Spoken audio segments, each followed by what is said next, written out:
Medals make champions, but it's the investment and infrastructure that make an athlete. 470 plus crore and 2000 plus crore were the amounts invested for the Paris Olympic cycle by the Sports Authority of India and Khelo India respectively.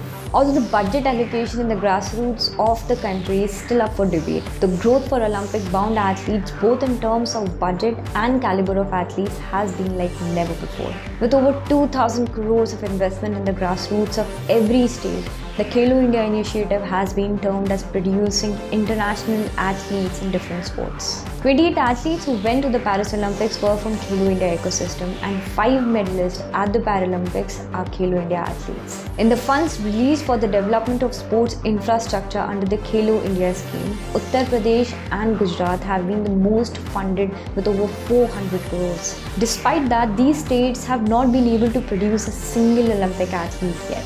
On the other hand, Haryana and Punjab, who continue to produce a large chunk of athletes, topping the list of the states of qualified athletes of Khelo India program for the Paris Olympics, got a share of 66.59 and 78.02 crores respectively.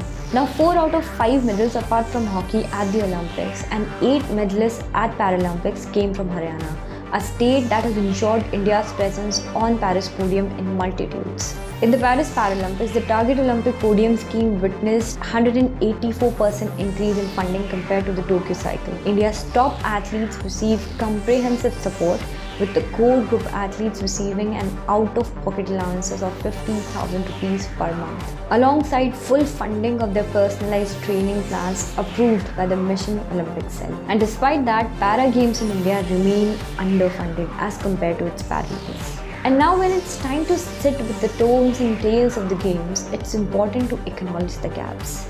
Yes, there have been improvement, but is it enough to realize India's potential?